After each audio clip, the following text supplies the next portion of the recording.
she was sort of the ringleader. She was the one that had the loudspeaker. She spoke over the officer who was trying to get the people to disperse. And then she resisted the police officers when they went to arrest her. Her position is that she's not guilty. Welcome to Bench Report Court Cam. Right, court does call the case of the people of the state of Michigan versus Samantha Lewis. Good afternoon, Your Honor. Benita Hoffman, Assistant Attorney General on behalf of the people. Thank you. Good afternoon, Your Honor. Good afternoon to your staff. My name is Amir Macklett. I represent Ms. Samantha Lewis, who's president, standing to my right. State your name, please. Samantha Lewis. Thank you. All right. This is an arraignment on two charges. One, resisting and obstructing and assaulting a police officer, and a charge of carry along of trespass. Counsel, do you wish a formal reading of the complaint, or do you want... Thank you. Respectfully, Judge, I'd ask the court to waive the formal reading of the complaint. Ms. Lewis understands the charges before her and will stand mute to both counts. All right. Defendant having waived formal reading, standing mute. Court will enter a not guilty plea as to both counts. I will set this for a probable cause conference. And typically, as you know, our practice, we set the probable cause conference and then the exam comes along. So I won't be giving you an exam date. But I guess here's my question. I currently have the other matters that are set for exam February 12th, correct? That's correct. All right. So is this going to be something that is separate from those? Or yes, they're different days. Yes. It's a different protest. So different facts, different witnesses. Different days. Okay. It's still the same, essentially the same witnesses. It's the U of M police department, but yeah, there are separate facts and separate dates. Separate officers, even. There? I don't know. Oh, well, here's what I was just trying to figure out. Does it make sense to set this for, I'll set it for a PCC, but is it likely that this would end up on the 12th or not? I don't think we'll have an exam on the 12th for this particular case. Not with as many co-defendants as we have on the other case. I think that exam will run for, quite a while, just because there's 5 or 6 co-defendants. I'm aware of it, but what I'm saying is it going to make sense because of the nature of the activities to put them all together? I'm not so much concerned about the witnesses. But one of the things I'm concerned about is Ms. Lewis coming here. She'd have to come for a PCC on this, then come back for the exam on the other matter. And I just, I'm just looking to try to make it as convenient as I can for everyone. But, if nobody wants to do that, I won't. On the 12th. Pardon? We'll waive the 21-day rule, set the PCC on the 12th. That way the other... That's a special date that I've set for the exam because I've got, I think, 8 co-defendants. So I'm at your discretion, Your Honor. Well, I can just set this in the normal course, but I don't know if that inconveniences everyone in terms of doing it. That's all I was trying to do. I mean, I don't have to try to be nice about it, but I'm trying. If we could set it, let's keep the 12th date if we can, Judge. I think that helps because I know my calendar is clear on the 12th. I know. Well, the 12th will happen. Right. Where do you want me to put this case? That's what I'm asking. We could, if it's the same witnesses, let's put it on the 12th, maybe right after. For an exam, or you want a PCC before it and then make a determination as to we put it to the 12th? Sure. Would that make sense, Madam Attorney General? Yes, I think that's fine. All right. So what I'll do is I'll just set a probable cause conference in this case I can do a probable cause next week on the 23rd if that works. If we can have it in the afternoon, it would work for me, Judge. If you'll give me one moment, I'll check my schedule, Your Honor. Okay. I'm here all day, so I'm good.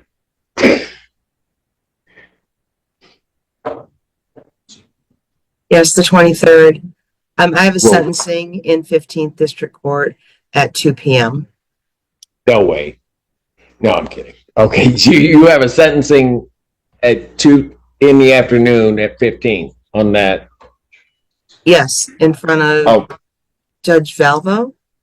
got it. It's on Okay. another defendant. No, oh, not a co-defendant, excuse me, another protester. Another. Got it. And you need the afternoon. That's correct. We have a 12:30 block. Yeah. Okay. Then, okay, here's what I'll do then. I'll set a probable cause conference for January 23rd, 2025 at 12:30. Timelines having been waived, then we'll figure out, after looking at everything, where this one will go from there. All right. Any issues regarding bond on this case? Your Honor, with respect to bond, we are asking that she not have any contact with the University of Michigan's properties or, any of the University of Michigan property or students except as necessary for medical care. We're asking that she refrain from any assaultive conduct. We're asking that she not have any contact with the Tahrir Coalition, which is an organization. I'm sorry. Tahrir, TAHRIR Coalition, Okay. and that she not have any contact with Alice Elliott or Josiah Walker.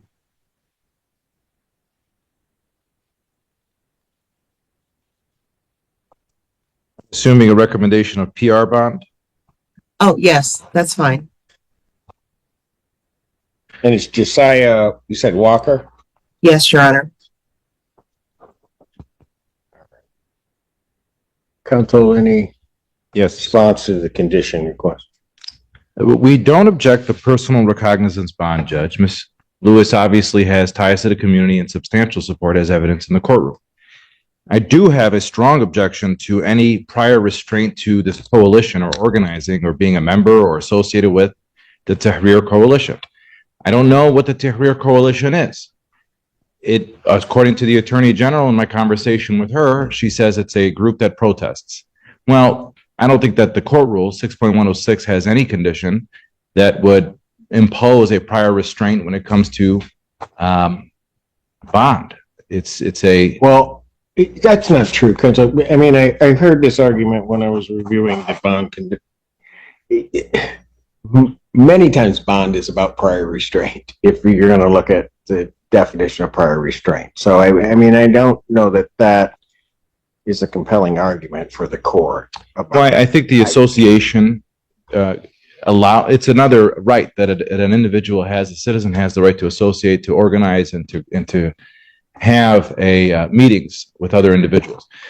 This coalition, whatever the coalition stands for, does, or whatever activity they do, I don't think it's necessary as a condition of her bond. I think that it becomes an imposition that is not, it's a set of standards that doesn't happen in any other case. This is a situation, it's not part of her bond condition in the other case that we have pending before this court. I don't have an objection to not going to the University of Michigan except for medical purposes. No problem there. Let me just ask this. Is she a student at the university? No, not currently. Okay. So let me also then, I guess, ask the question, would there be any reason, so there's no reason that she would need to go to the University of Michigan except if it were For medical purposes along those lines, right? Correct. That's correct. Okay.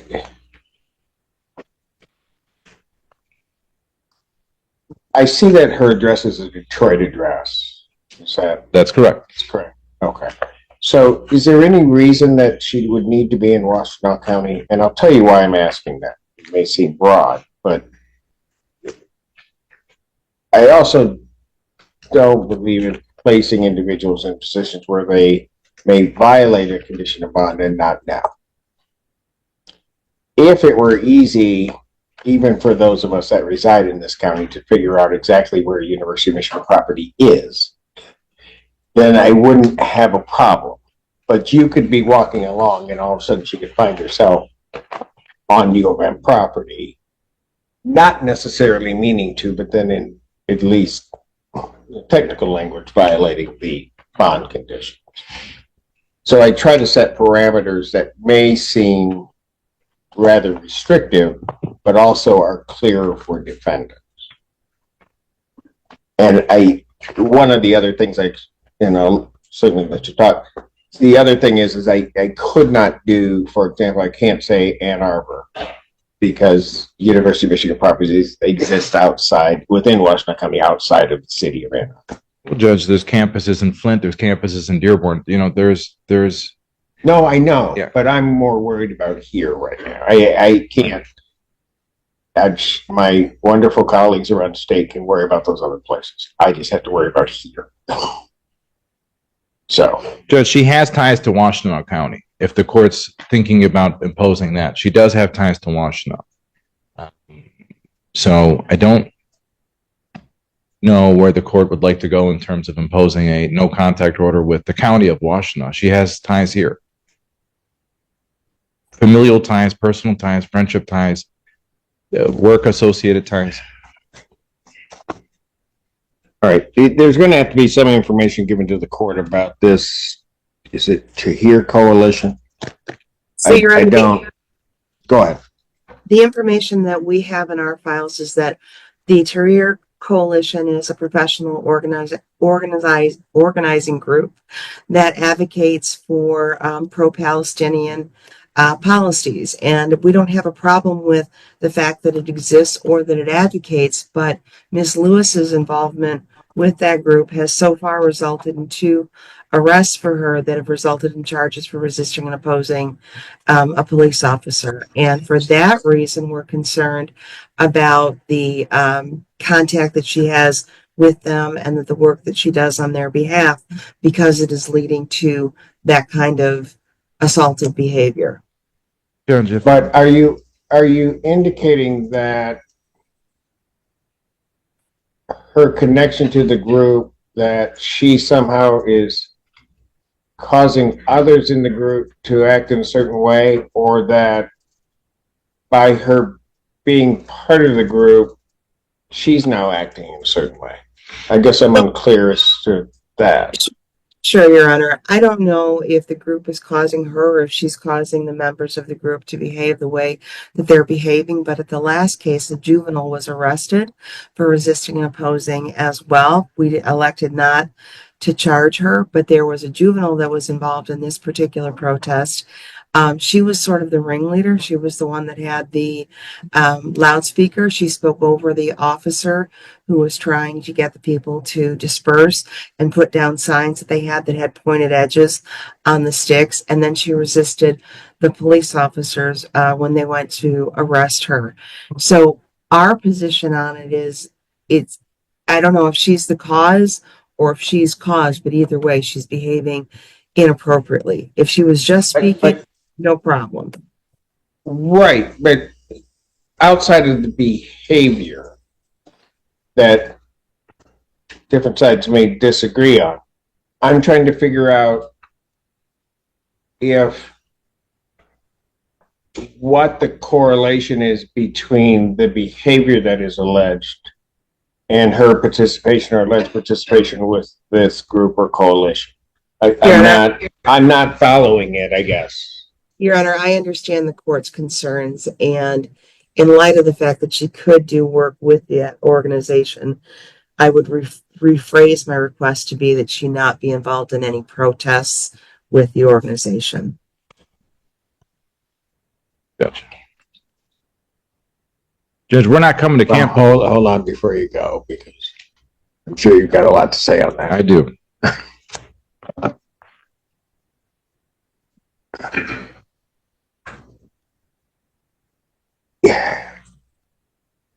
Yeah. Well, again, maybe you have to help me here.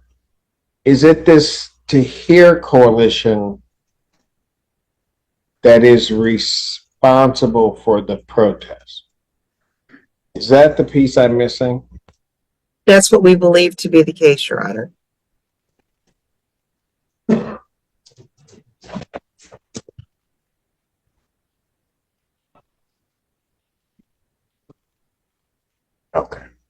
And so, again, so that I'm clear, that the Tahir coalition is alleged, or at least thought, to be responsible for the protest. And so you want to restrict this individual's participation with that group because of their responsibility for organizing the protests that have led to this. That's correct. Okay. All right. I at least understand their position. Maybe I agree, don't agree, but go ahead. Very well. Thank you, Judge. Respectfully.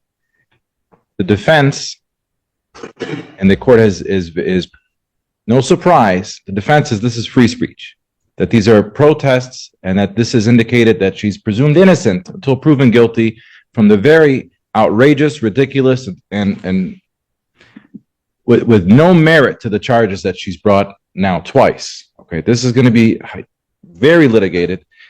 Her position is that she's not guilty and that she's going to be presumed innocent until proven guilty. The bond conditions, Judge, are supposed to be set so that somebody comes before this court and that there's community safety and other provisions that we've already accomplished one provision of safety for the community. She's not going back to campus. Nothing associated with the University of Michigan. We agree. The further condition of association with Tahrir Coalition, whether or not they're the reason for this group that organizes protest or not, that's, to me, I don't think that they are. I think that the reason why these protests occurred is because the genocide that was happening in Gaza. So whether it's Tahrir organization, Students for Justice in Palestine, any other of the dozens and dozens of groups that are standing and against what the purpose of that protest, they could have been associated with as well, with these protests. You can't just pick one group and say, you can't be a part of that because we believe with no evidence. It's just it's a summarily stated statement by the AG at this point that she can't associate with it. It doesn't have any reason or purpose in a bond condition. It's not necessary. We're not going to campus. We're not going to have any more protests. She's not protesting. There's a ceasefire, thankfully, that we've heard of. So I think that the situation has calmed down a bit. However, it's unnecessary at this point, Judge. And 6.106 it's not required. When we get to the other issues of no contact with the co-defendants, Judge, we have joint defense agreements in this case. In the other case, I don't know if we're going to do the same in this case, but the lawyers will be communicating, and there is going to be time when our clients are going to be in rooms with the co-defendants while we're communicating defense in this case. I'm letting the court know that from now. We've been in talks, and we're going to continue to talk to defend our clients. So outside of that, no problem. We're not going to have contact. But I just want to make the court aware that there are joint defenses in this case. I understand that, and I don't think that court's order would in any way be interpreted to cover the scenario that you're indicating. Thank you, Judge. I mean, I don't think it could. So that's the first part of that. The other part, though, is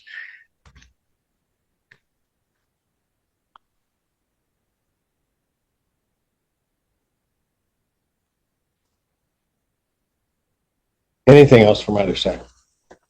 No, Your further, Honor, Judge. I didn't hear the last thing that the court said. I'm sorry. I said, was there anything else from either side? No, Your Honor. All right.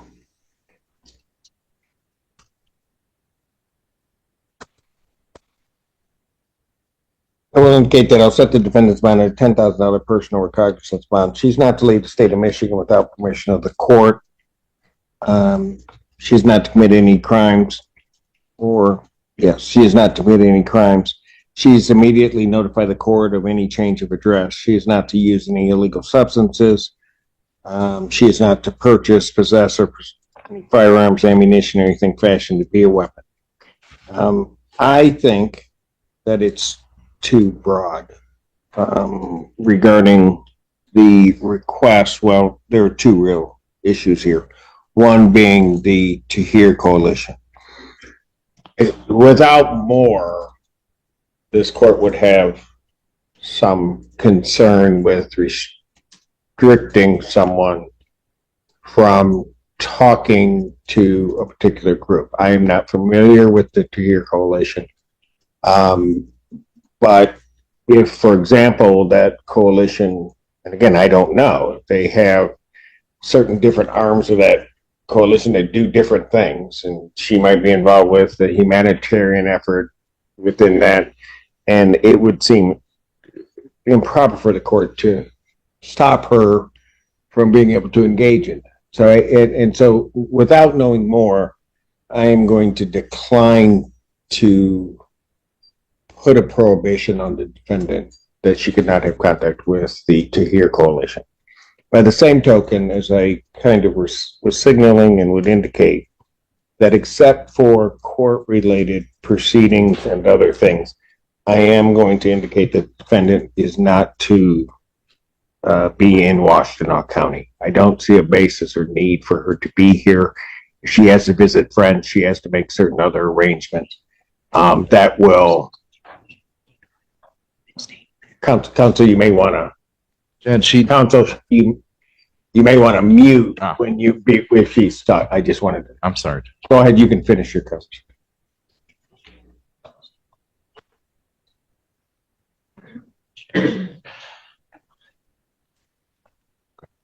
Judge, I need to approach, but I don't know how we're going to accomplish that with the AG on Zoom.